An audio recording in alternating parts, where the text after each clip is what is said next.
Saxon Algebra 1/2, Lesson 13. We have two topics today. The first one is called Greatest Common Factors. Let me show you the problem and then you'll understand what our challenge is. In the first example, we are told to find all the common factors CF, and the greatest common factor, GCF, of these pairs of numbers. And then it gives us three pairs. Let's start with the first one. The numbers are 24 and 30. I'm going to write the pair of numbers above and below each other. Now, this is not necessarily asking us for the prime factors. It's saying just all the numbers that will multiply into 24. So what I do is I'm going to make a list of numbers here. I start with 1 times 24, and I'm going to keep these numbers in order. I'm going to put commas between them, but I'm going to keep them in order. So I know 1 times the number is always going to be the outermost pair. Then I look and say to myself, does 2 go into this number? Yes.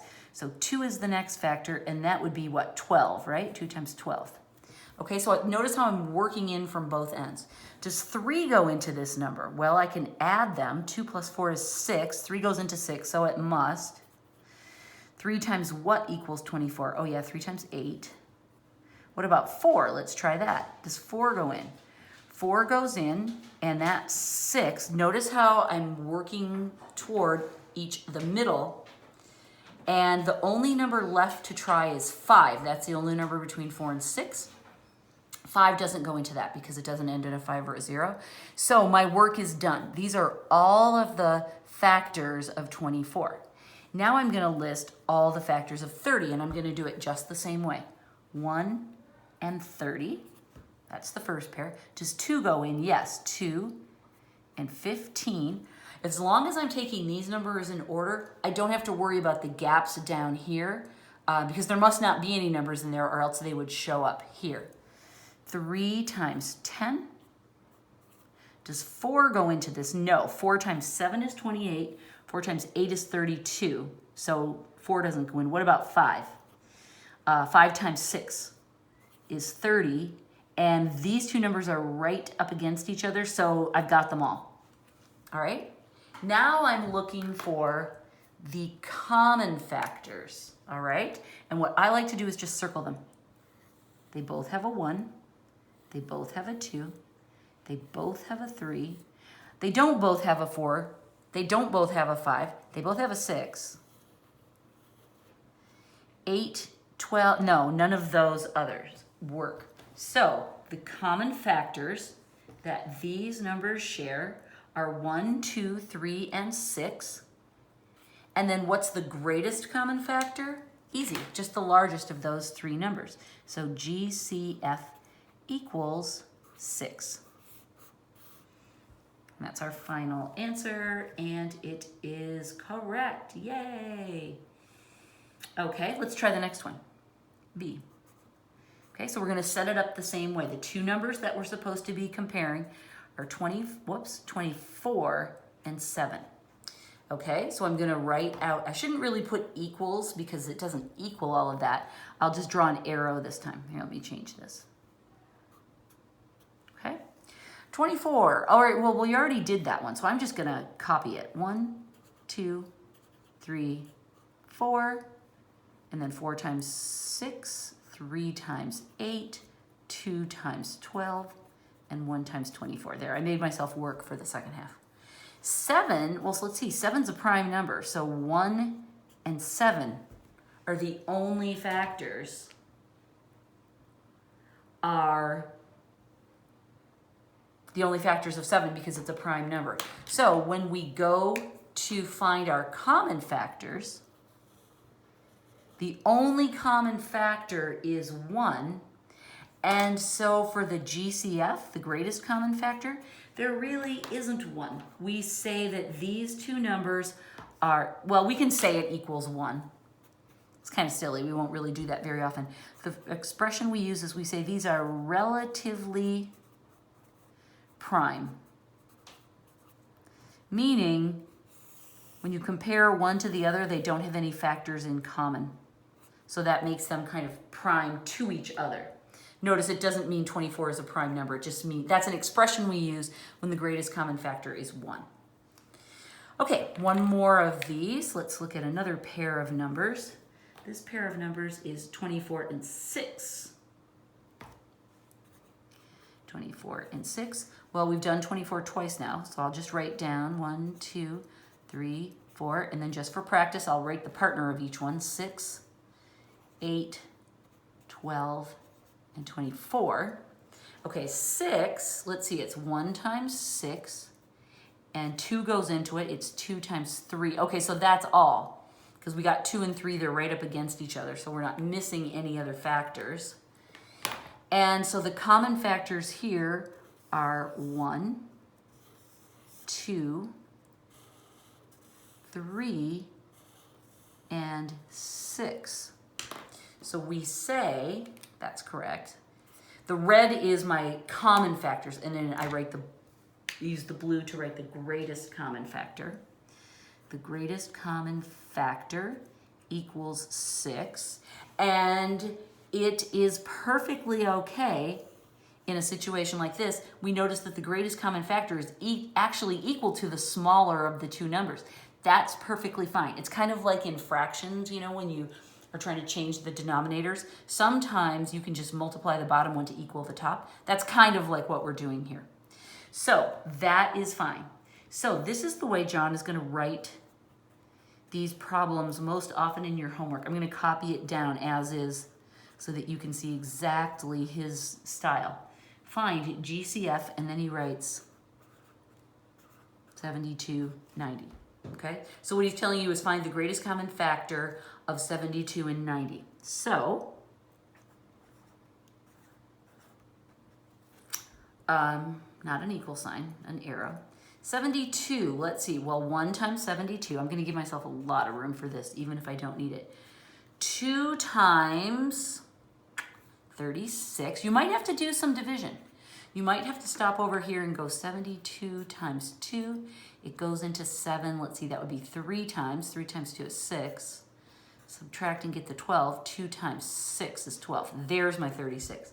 So you might have to do some long division to work out these pairs of numbers. 3, do I think 3 goes in here? Let's add. 7 plus 2 is 9, so it should.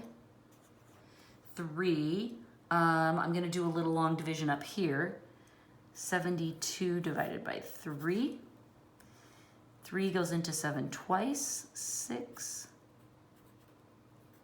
Oh, it's 3 times 24. Okay.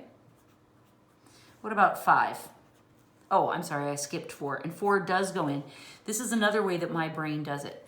My brain takes the 72 and it splits it. It says, well, I know 4 times 10 is 40, so that I can get myself to know that 40 works in, but what's left? If I do 4 times 10 and then subtract that much out, I'll be left with 32. Does 4 go into 32? Yes, it goes in 8 times. So that tells me that 4 times 18 is equal to 72. And let's just try it to make sure. 18 times 4, 32, and there's the 3, and now we get 72. So that checks out. Okay, what about 5? No, it doesn't end in a 5 or a 0. What about 6? All right, more long division. I'm making a mess of my page, aren't I? 72 divided by 6. It goes in there once. 6. I get 12. Okay, it goes in there twice. So 6 times 12 equals 72. So I'm going to write this. Whoops, I'm going to write the 6 there. And then I'm going to write the 12 there. What about 7? 7 would not, because 7 times 10 is 70, so that's too close. What about 8? Yes. 8 times 9 is 72. So there my numbers go back to back, and I know that I'm not missing anything. So there's my list of all the common factors of 72. That is a lot, isn't it? It is a whole lot. What about 90? I'm going to write them down just a little lower so that I have a little breathing room. 1 and 90. What about 2? Yes, it's even. 2 and 45. What about 3? Okay, 3 times 3 is 9, so 3 times 30 would be 90. What about 4? Let's try this trick. I take 90. 4 times 10 is 40. I can subtract that much out. I still have 50. I subtract another 40. So I'm taking a total of 80 away from the 90, and that leaves me with just 10. Does 4 go into 10? No, it does not. All right. How about 5? Yes, 5 will work. You know what? I'm going to use a piece of scrap paper. I don't want to turn the page. I am not a scrap paper person. I don't believe in it. I don't want you to use it. I'm only using it because I don't want to flip the page and have to go back and forth and confuse you in that respect. So I'm going to use a piece of paper to show how I'm working out these numbers up ahead. Okay, so 5 times what equals 90? Let's do some long division. 5 goes into 9 once. Subtract, we get 40. Okay, there's an 8. So 5 times 18. Does 6 go into 90? All right, let's try my trick here. 90, we can split out 60 because that's 6 times 10. And we're left with 30. Does 6 go into 30? Yes. So this is 10 times 6. This would be helpful if I wrote this. And this is 5 times 6. So that tells me that 6 times 15, right, if I add those up, that should equal 90. Let's try it just to be sure. Yes. Okay, so 6 and 15. What about 7? Does 7 go into 90? Let's try this. We can take out 70, and then that leaves us with 20. Does 7 go into 20? No, it does not. So no 7s. What about 8s? We'll try the same trick. 80 is 10 times 8. And that leaves us with 10. Does 8 go into 10? No. So this one, 8 doesn't work. What about 9? Yes, 9 times 10. And now we've connected our two sides. There's no number in there we haven't tested. So wow, look at all the common factors. Look at all the factors of these numbers. In this part, we're not asked to find the common factors like we were up here, so we don't have to circle in red. We're just supposed to find the greatest common factors. So I go down here, and what I usually do is I start with the smaller number, and I look to see if it fits in. So I'm comparing 72 to the list down here. I don't see a 72. Now I'm comparing 36. Nope, there's no 36. What about 24? Nope, no 24. Okay, what about 18? Yes, I have a match. So that's the first time we found a common factor. So we say that, I'll write my answer here. The greatest common factor of 72 and 90 equals 18. And that would be the formal way to write the answer to this problem. Yay! Pay attention to my presentation. Do not use scrap paper, you guys. I only pulled that off because I'm on camera. Otherwise, I would be doing it all, like this, but it was getting too messy and you couldn't see my work anymore. So leave yourself room. You could just do it underneath. But I'm gonna keep that piece of scrap paper, so if we ever come back here, that's a part of the lesson. Scrap paper is not your friend. It encourages perfection and a weird idea that doing your work is wrong or doesn't count somehow, and that's not true. Okay, one more little bit to this lesson. Multiplication word problems. I'm going to use an X to signify multiplication word problems. Example 13.3. Harriet's score in the second game was the product of her first game score and 25. Okay, product is the key word. The product is the answer to a multiplication problem. So as soon as we hear the word product, we know that multiplying is involved. Remember, a multiplication problem is factor times factor equals product. That helps you match the words in the problem to the actual way the numbers behave. All right, Harriet's score in the second game was the product of her first game score and 25. So I'm gonna write that down. First game score times 25 equals second game score. That's gonna help me figure out what needs to be multiplied where. If she scored 14,000, 25 points in the first game, how many points did she score in the second game? Second game score equals, That's what we're trying to find out, okay? So I took the words in the problem and the numbers, and I wrote them down here using just this little abbreviation so I don't have to write it all up. I'm thinking this must be a video game or, like a pinball game or something like that, some sort of mechanical game or digital game, because this can't be a basketball score. You know what I'm saying? Or volleyball. Oh, excuse me.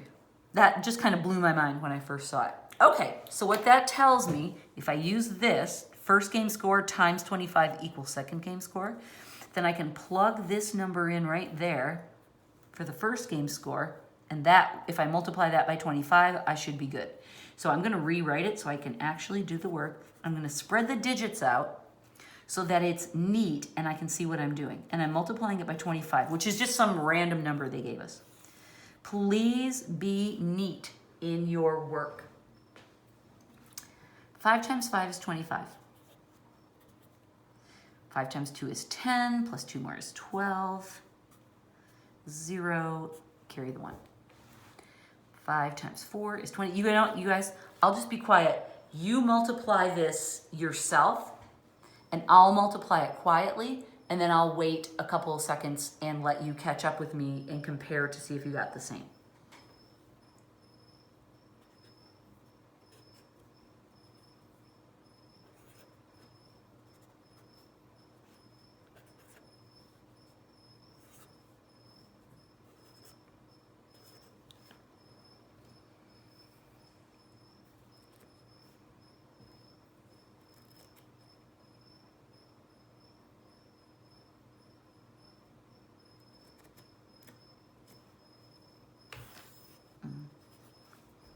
Okay, I'm at the adding stage.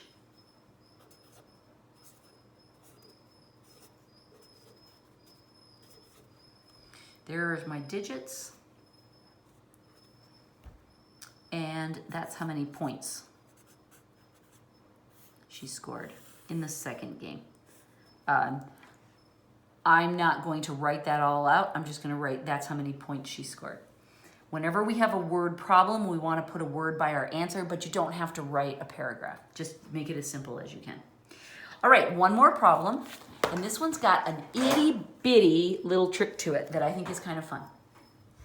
Example 13.4. Roger scored 26,142 points in the first game. I'm just gonna write first game this time. He scored 7 times this many points in the second game. So the second game equals the first game times 7. How many points did he score in all? So we're trying to find his total score.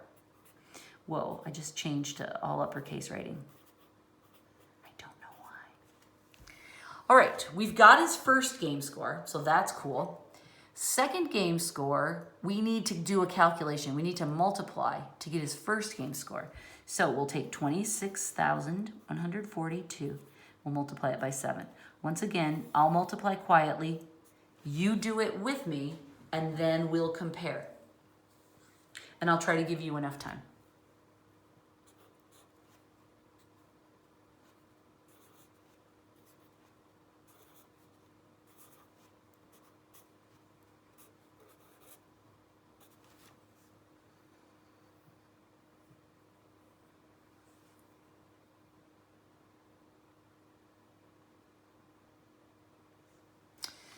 this is what I get for his second game score. We're supposed to find his total score. So I'm gonna need to add the first game to this calculation for the second game, and then that total will be our answer. The first game was 26,142. So now we just add those together. And once again, you do it on your page. I'll do it on mine, and then we'll compare and see if we got the same answer.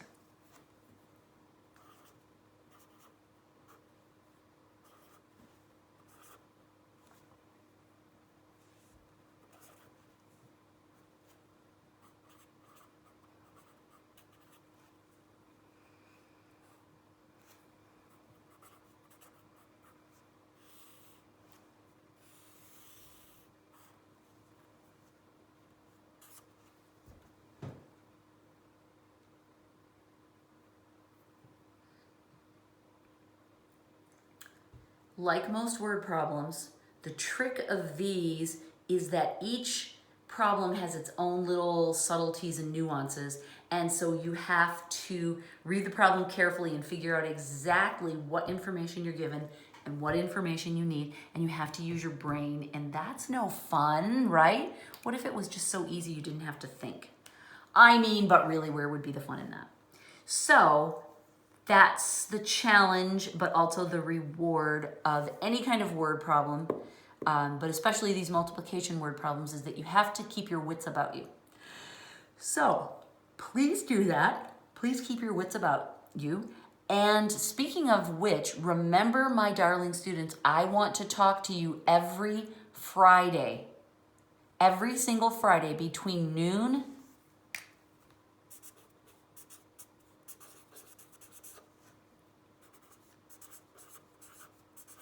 and 3 p.m. Those are my office hours, okay? You have to check in with me every single week. You call me, video chat me. It can be FaceTime, it can be Messenger. No one's taken me up on it yet, but we could always do WhatsApp, or if there's another platform you'd like to use, let me know. I could Zoom you. But I need to talk to you every single week. If you're like Alexis, she has made an appointment to speak to me on Thursday. So if Mondays, or Fridays rather, are not your jam, then, because I know you're busy on Fridays, you can talk to me on Thursday, but you have to set it up ahead of time, because I won't be just waiting by my phone. I'm expecting you to call here, and at any special appointments, like Alexis, we have a standing time on Thursdays, and I am ready for her phone call. But Joel and Jojo, I'm expecting to hear from you on Fridays. Jojo, you and I have a jam too. We're good. It really boils down to you, Joel. I need to talk to you on Friday, or I need you to set up a time on Thursday when you can do it, okay? All right, I'm done with that little lecture, and I will see you next time for lesson 14.